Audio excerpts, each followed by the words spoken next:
Hey guys, it's Andy Van Grinsven with Andy Van Strength and Conditioning, and I'm going live on Facebook right now because my phone's being an asshole and wants me to delete a whole bunch of data so that I can record a video. So we're going live, and I'm in the middle of cutting up vegetables for taco bowls. It is not Tuesday, and I don't give a shit. So here we are. But today, the reason I wanted to shoot a video, and I'm sorry for the frustration, but is to talk about training for strength versus training for size. So a lot of people fall into sort of two camps, and that is that some people like to train purely for size and some people like to train purely for strength. And they don't have to be mutually exclusive. A lot of people could do really well if they did a little bit of both. And the reason is because strength training is a neuromuscular effect. In other words, when I train with heavier weights, I'm teaching my body how to recruit muscle fibers to leverage as much of my muscle against a weight to overcome inertia. So the heavier and heavier the weight gets, the more my body has to learn how to recruit muscle in order to move that weight. So it's sort of a learned effect, if you will. I kind of equate it to like riding a bike.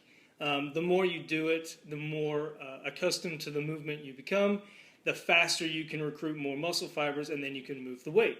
The problem is if you hang out in the strength training side forever, you'll eventually get to sort of your upper limit of abilities because you just don't have any more muscle mass to push against that weight. So on the other side of the coin, you've got people who train purely for muscle mass, and that's a totally fine. They're both totally fine goals. I'm just trying to explain why you doing both might be beneficial.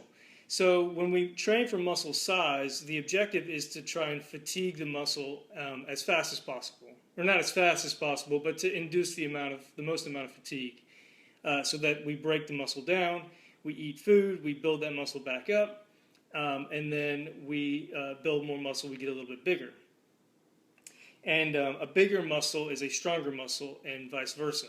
So if you find that you've been training with super heavy weights for a really long time and you're getting kind of stuck, it might be time to kind of back off the heavy intensity work, do a little bit more of the pump style, bodybuilding style weight training that you might not be used to, add a little more muscle mass, and then come back to your strength training. Conversely, if you've been training with lighter weights and chasing that pump for a while, it might be nice just to kind of find out where your strength lies. Try to set a new PR in a deadlift or a squat or whatever, and just see where your strength lies. Now, training both qualities at the same time is difficult.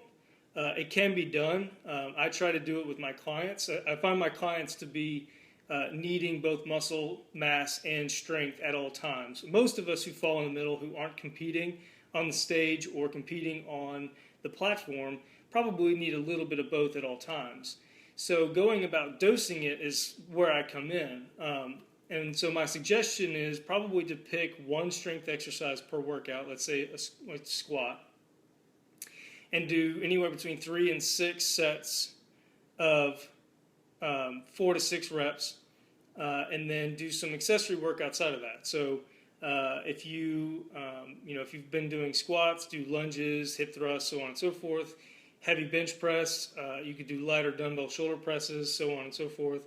But I would dose the strength stuff lighter, or not as much as you would for a total strength workout, and then add some of your bodybuilding style stuff on top of it.